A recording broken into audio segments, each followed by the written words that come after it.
ആകാശം മണ്ണിലേക്ക് ഇറങ്ങി വന്നാൽ എങ്ങനെയിരിക്കും? ചിങ്ങമാസത്തിലെ വെയിലിൽ വയൽവരമ്പുകളിലേക്കൊന്നു നോക്കൂ. നീലപ്പട്ടു വിരിച്ചതുപോലെ പൂത്തു നിൽക്കുന്ന കാക്കപ്പൂക്കൾ. അത്തത്തിന് തുമ്പയും ചിത്തിരയ്ക്ക് മുക്കൂറ്റിയും രാജ്ഞിയാകുമ്പോൾ ഓണത്തിന് ചോതിനാളിൽ പൂക്കളത്തിന് നീലച്ചന്തമേകുന്നത് ഈ കാക്കപ്പൂവാണ്. പണം കൊടുത്താൽ കടകളിൽ കിട്ടാത്ത, പാടത്തും വരമ്പിലും സ്വാഭാവികമായി വിരിയുന്ന ഒരു കൊച്ചത്ഭുതം. തനിച്ചല്ല, കൂട്ടത്തോടെയേ വിരിയൂ എന്ന് വാശി പിടിക്കുന്ന ഈ കൊച്ചു നീലപ്പൂവും മാവേലി തമ്പുരാനും തമ്മിലുള്ള ആഴത്തിലുള്ള ആ ബന്ധം എന്താണ്? പ്രകൃതി ഒരുക്കിയ ആ നീലവസന്തത്തിൻ്റെ ഐതിഹ്യത്തിലേക്ക് നമുക്ക് സഞ്ചരിക്കാം. ചോതിനാളും കാക്കപ്പൂവും.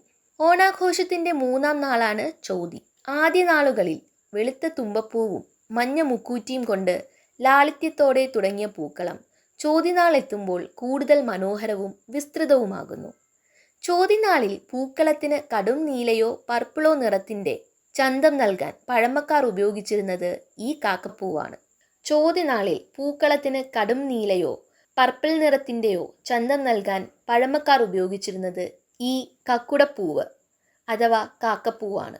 വയൽവരമ്പുകളിലും കുന്നിൻ ചെരുവുകളിലും കൂട്ടത്തോടെ വിരിഞ്ഞു നിൽക്കുന്ന കാക്കപ്പൂക്കൾ പറിച്ചെടുത്ത് പൂക്കളത്തിൽ വയ്ക്കുമ്പോൾ അത് മണ്ണിലേക്ക് ഇറങ്ങി വന്ന ആകാശത്തുണ്ട് പോലെ തോന്നിക്കും. ചോതിനാളിൽ കാക്കപ്പൂക്കൾ പൂക്കളത്തിൽ നിരത്തുമ്പോൾ അത് മഹാബലി തമ്പുരാന് സന്തോഷത്തിൻ്റെയും സമൃദ്ധിയുടെയും നീലപ്പട്ടു വിരിച്ച് സ്വീകരണമൊരുക്കുന്നതാണെന്ന് ഗ്രാമീണ സങ്കല്പം. മാവേലി തമ്പുരാന്റെ വരവും കാക്കപ്പൂവും തമ്മിൽ തലമുറകളായി കൈമാറി വന്ന രസകരമായ ഒരു ഐതിഹ്യമുണ്ട്. പാതാളത്തിൽ നിന്ന് പ്രജകളെ കാണാൻ ഭൂമിയിലെത്തിയ മഹാബലി തമ്പുരാൻ അത്തവും ചിത്തിരയും ചോതിയുമൊക്കെയായി ഓരോ ഗ്രാമങ്ങളിലൂടെ സഞ്ചരിക്കുകയായിരുന്നു. പ്രജകളുടെ ഐശ്വര്യവും സന്തോഷവും കണ്ട് മനസ്സ് നിറഞ്ഞ രാജാവ് ഒരു ദിവസം വയൽവരമ്പിലൂടെ നടക്കുമ്പോൾ ദൂരെ നീലാകാശത്തിൻ്റെ കഷ്ണം നിലത്ത് വീണ് കിടക്കുന്നത് പോലെ ഒരു കാഴ്ച കണ്ടു. അടുത്തേക്ക് ചെന്ന് നോക്കിയപ്പോൾ പച്ചപ്പുല്ലുകൾക്കിടയിൽ ആയിരക്കണക്കിന് കൊച്ചു നീലപ്പൂക്കൾ കൂട്ടത്തോടെ വിരിഞ്ഞു നിൽക്കുന്നു. മഹാബലി തമ്പുരാൻ ആ കൊച്ചു പൂവിലേക്ക് കുനിഞ്ഞു നോക്കി ചോദിച്ചു, നിനക്ക് വലിയ റോസാപ്പൂക്കളെ പോലെ വലിപ്പമില്ല, ജമന്തിയെ പോലെ പ്രകാശിക്കുന്ന നിറവുമില്ല. എങ്കിലും എന്തുകൊണ്ടാണ് നീ ഇത്രയധികം സന്തോഷത്തോടെ കൂട്ടത്തോടെ വിരിഞ്ഞു നിൽക്കുന്നത്? കാക്കപ്പൂവ് വിനയത്തോടെ മറുപടി പറഞ്ഞു, പ്രഭോ, ഞങ്ങൾ വിരിയുന്നത് തനിച്ചല്ല, കൂട്ടത്തോടെയാണ്. ഞങ്ങൾ ഓരോരുത്തരും ചെറുതാണെങ്കിലും എല്ലാവരും ഒത്തുചേരുമ്പോൾ ഒരു മണ്ണിന് ഞങ്ങൾ നീലപ്പട്ടിൻ്റെ ഭംഗി നൽകുന്നു. അങ്ങയുടെ ഭരണകാലത്ത് ജനങ്ങൾ ഒന്നുപോലെ ഒത്തൊരുമയോടെ ജീവിച്ചതിൻ്റെ ഓർമ്മപ്പെടുത്തലാണ് ഞങ്ങളുടെ ഈ കൂട്ടായ്മ. ആ കൊച്ചു പൂവിൻ്റെ വാക്കുകൾ കേട്ട് മഹാബലി തമ്പുരാന് മനസ്സലിഞ്ഞു.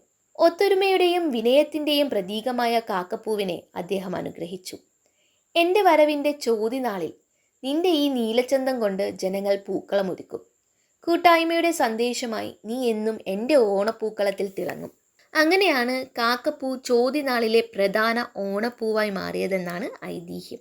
ശാസ്ത്രീയമായി ഉട്രിക്കുലേറിയ വർഗത്തിൽപ്പെട്ട സസ്യങ്ങളോട് സാമ്യമുള്ളതും ഈർപ്പമുള്ള മണ്ണിലും വയൽവരമ്പുകളിലും താനെ വളരുന്നതുമായ സസ്യമാണ് കക്കുട അഥവാ കാക്കപ്പൂവ്.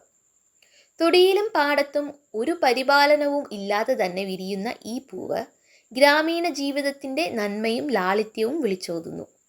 മഴക്കാലം കഴിഞ്ഞ് വെയിൽ തെളിയുന്ന ചിങ്ങമാസത്തിൽ പ്രകൃതി തന്നെ ഭൂമിക്ക് നൽകുന്ന മനോഹരമായ സമ്മാനമാണ് ഈ നീലപ്പൂക്കൾ.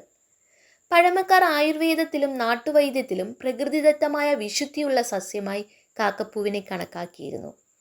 പ്രകൃതിയുമായുള്ള മനുഷ്യൻ്റെ ആത്മബന്ധമാണ് ഓരോ ഓണപ്പൂവും നമ്മെ ഓർമ്മിപ്പിക്കുന്നത്. ഇന്നത്തെ കാലത്ത് അന്യ സംസ്ഥാനങ്ങളിൽ നിന്ന് പ്ലാസ്റ്റിക് കവറുകളിലാക്കി കൊണ്ടുവരുന്ന പൂക്കൾ വെച്ച് നമ്മൾ വലിയ പൂക്കളം ഇടുമ്പോൾ എവിടെയോ നഷ്ടപ്പെട്ടു പോയത് കാക്കപ്പൂവും തുമ്പപ്പൂവും ഒക്കെ പറിച്ചു നടന്ന ആ പഴയ കുട്ടിക്കാലമാണ്. അതെ, അത്തത്തിന് തുമ്പപ്പൂവ്, ചിത്തിരയ്ക്ക് മുക്കൂറ്റി, ചോതിക്ക് കാക്കപ്പൂ, അങ്ങനെ ഓരോ നാളിലും പ്രകൃതി ഓരോ പൂക്കളിലൂടെ നമ്മെ പഠിപ്പിക്കുന്നത് എളിമയുടെയും കൂട്ടായ്മയുടെയും പാഠങ്ങളാണ്. ഈ ഓണക്കാലത്ത് കടകളിൽ നിന്ന് വാങ്ങുന്ന വലിയ പൂക്കൾക്കൊപ്പം നിങ്ങളുടെ നാട്ടിൻ പുറത്തെ പാടവരമ്പുകളിലും ആ കൊച്ചു നീല കാക്കപ്പൂവിനെ കൂടെ ഒന്ന് ഓർത്തു നോക്കൂ. വീഡിയോ ഇഷ്ടമായെങ്കിൽ ലൈക്ക് ചെയ്യാനും നിങ്ങളുടെ ബാല്യകാല ഓണ ഓർമ്മകൾ താഴെ കമൻറ്റ് ചെയ്യാനും മറക്കരുത്. കൂടുതൽ നല്ല വീഡിയോകൾക്കായി ചാനൽ സബ്സ്ക്രൈബ് ചെയ്യുക. എല്ലാവർക്കും എൻ്റെ ഹൃദയം നിറഞ്ഞ ഓണാശംസകൾ. നന്ദി.